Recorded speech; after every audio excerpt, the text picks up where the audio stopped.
What's up, guys? This is Mr. Eldridge. Today's video is going to be a little bit different from our normal series.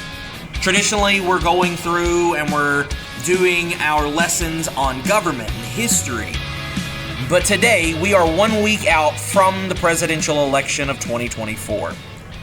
And so today, we're going to look at predictions for the 2024 presidential election. All right, we are here and using a website that if you don't already use, it's a wonderful site. That, of course, being 270 to win.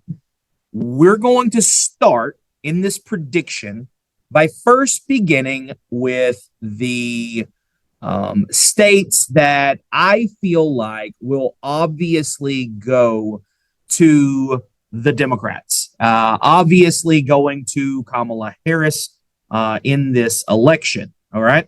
So I should let you know my methodology on how I'm selecting these states. Number one, I'm selecting states not based upon personal ideology, not based upon any type of personal feelings towards either candidates. This is solely based upon polling data, historical events that have occurred, solely just on what I am seeing. Okay. So here we go. For the Democrats, I think we have to start out on the West Coast. I think obviously you're going to have Washington State that is going to go blue. You're going to have Oregon, of course, that is going to go blue. And then, of course, California and their 54 delegates that will go blue. I also think for the Democrats, Colorado, of course, is going to be a safe bet. I think when we look at New Mexico, I see New Mexico going blue. And then now we need to move further east. Definitely the state of Minnesota will go blue. Traditionally goes blue, but also you have, of course, Tim Walz. That is their perfect example of how the vice president will play an important role here. Okay. All right. Next, we go to Illinois. Illinois, with their suburbs and Chicago and others definitely going blue off the board. And then we move to the New England region where the Democrats are traditionally very strong. So based upon my notes, of course, New York and its 28 delegates will go blue. Vermont and its 3. I think Maine will go blue as well. We move a little further south. Of course, Boston, Massachusetts, the entire state will go blue, of course. And then we're looking at Connecticut. We also see there, we see Rhode Island is going to go blue. If it will click. There we go. Rhode Island going blue. And then, of course, New Hampshire going blue as well. Next up, we move down. I see Virginia being a blue state. I think it's going to be a little bit closer in Virginia, but I feel like it's going to go blue as well. Okay. Now we move on to the red states, the ones that I feel like Donald Trump will easily win. Okay.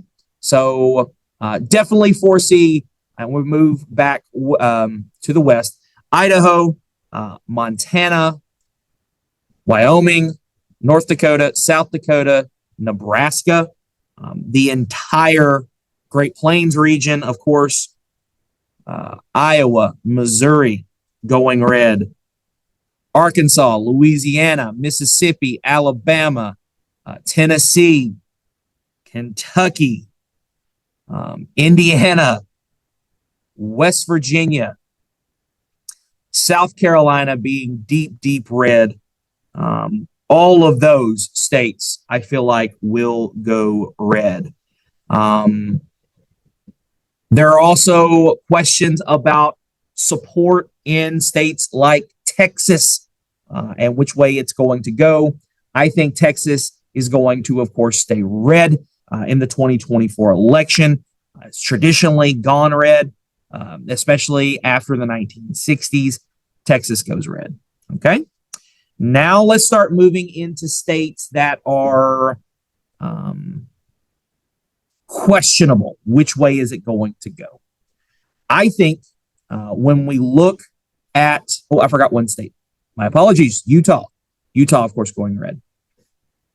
All right, now we move in and we kind of see the map is starting to fill out. We still have 177 total possible votes, and we have some openings here. All right, so let's get into this map.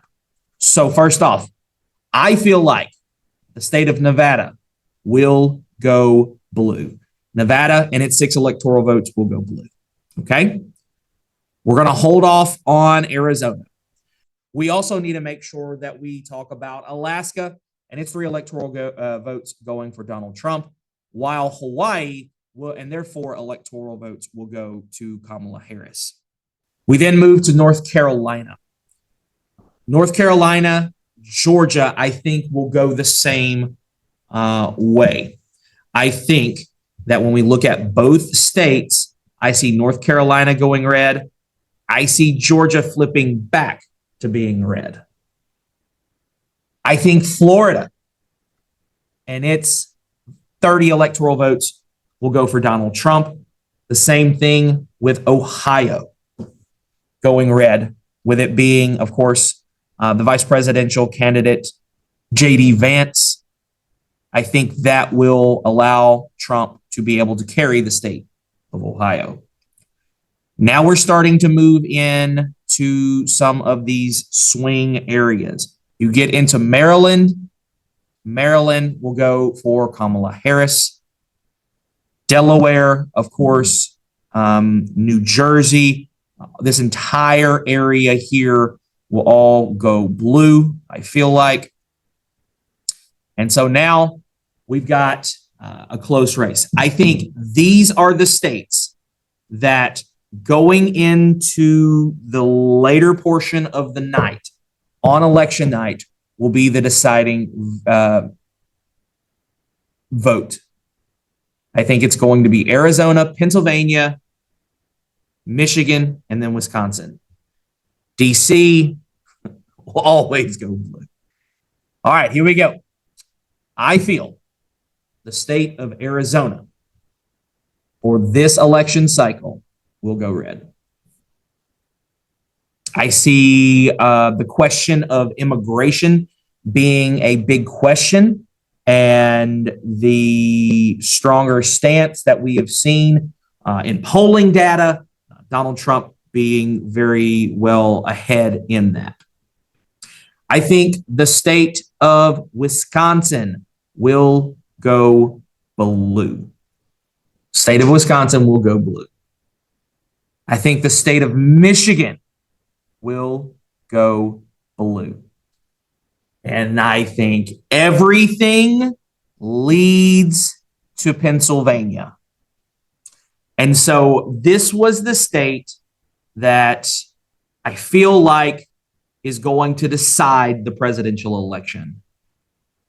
And so in a very, very close election, as we have seen across the board, I feel like, based on the current trends and how things have gotten better and better and better for Donald Trump, I think Donald Trump carries the state of Pennsylvania.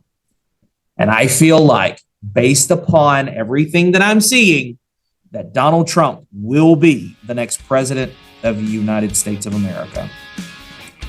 Let me know what you think about this. Put it in the comments. Thank you for paying attention. I appreciate it. Have a good day.